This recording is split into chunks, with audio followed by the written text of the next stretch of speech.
Backcountry skiing. It's probably the closest one can get to the thrill of mountain biking when there's snow all over the best biking trails, or you just don't want to be flossing trail grit out of your teeth all winter. For the uninitiated, backcountry skis are like alpine skis, except they have a special binding that lets the heel swing free so that you can slap on skins and climb like you're on telemarks, but then you can lock the heel down when you get to the top of the hill and you don't have to learn a new stupid-looking turn.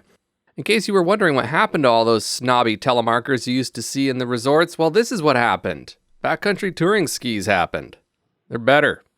Anyway, if you're in the Portland area, one of the easiest destinations to try out your backcountry skis and fraternize with snowshoers and hikers is the Mirror Lake Trail. It makes a nice 6-mile loop that nets you about 1,400 feet of climbing, unless, of course, you decide to do some laps on some of the other better runs along the way. You should have some fun in here. This is a great place to frolic.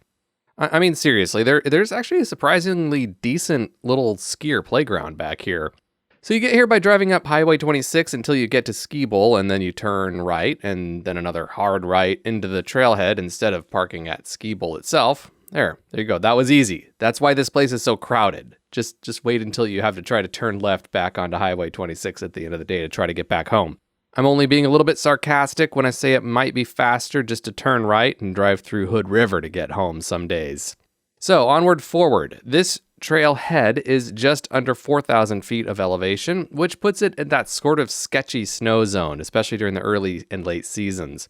Also, the portion of this trail that climbs to Mirror Lake, after losing some elevation first, of course, is wide and very well traveled. That means the snow gets packed down on this trail pretty quickly, so if it's been a day or two since the last snowfall, you can pretty much hike all the way to the top in sneakers. We actually did see some people hiking all the way to the top of Tom, Dick, and Harry Peak in sneakers. That's right, they weren't even wearing micro spikes. The day we skied this in late December, it was still early season conditions, and as such, there were a lot of rocks poking up above the snow. I opted to just boot pack almost all the way to the top of Tom, Dick, and Harry Peak, but the crowd I was with was a lot more stubborn than me, and they kept their skis on. Honestly, you will arrive at the top a lot faster if you just take the skis off and put them on your pack. We were getting passed by snowshoers and hikers left and right. It was embarrassing. After the first mile or so, the trail finally gets tired of meandering down the hill and starts climbing up a set of switchbacks that climb what I reckon to be around 400 feet of elevation to get up to Mirror Lake. Mirror Lake is not your destination, by the way. It is just one of many possible destinations. The destination we're after is Tom, Dick, and Harry Peak, from which you can then decide what you want to do. There are many possibilities. When you get to this intersection, you want to turn right. To the left will just take you to more Mirror Lake, which is what we do not want. It's fine, but it's boring.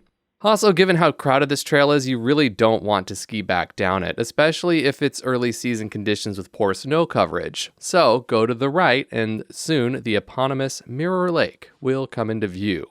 And it really is, it's a pretty little lake. It's not quite as epic as I'd expect it to be considering how much use this area gets, but it's really not my place to get all judgy about how others choose to recreate.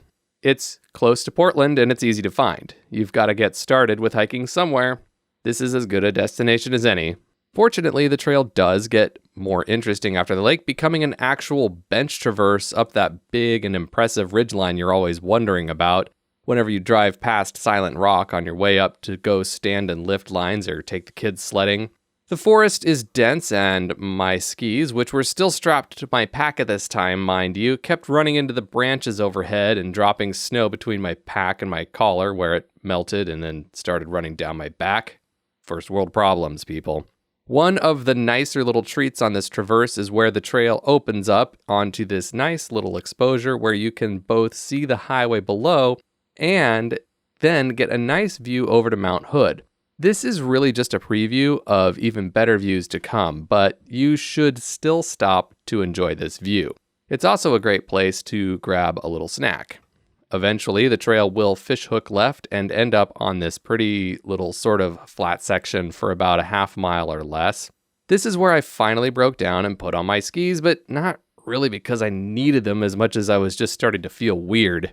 We did get passed by another group of 20-somethings and trail runners on this section, just to give you an idea of how packed down the snow was on this trail, even all the way up here. Eventually, you'll end up here, almost at the summit of where most people end their hikes. There's no easier way around. You're just going to need to go straight up the hill here. Don't even bother looking. I lost one of my baskets up here, by the way.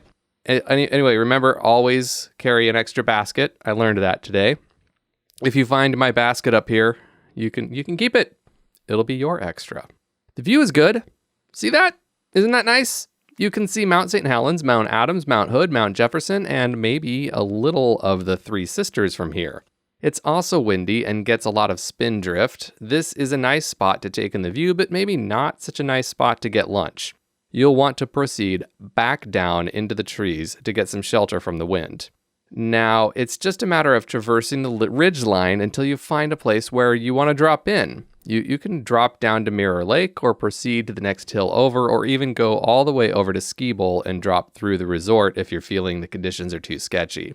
We opted not to ski the nice looking bowls leading down to Mirror Lake today because there was low coverage and it sort of looked avalanche-y. That's a technical term, by the way. Go take an avalanche safety class. Anyway, here's a spot where you can drop in right at this microwave tower that's like 1/10 of a mile from the top lift at Skibowl. As long as you keep traversing to the right, you'll be fine.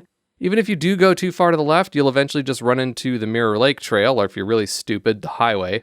That's one of the reasons this area is popular. It's relatively low consequence as long as you're keeping an eye out for avalanche conditions. Avalanches can happen in here.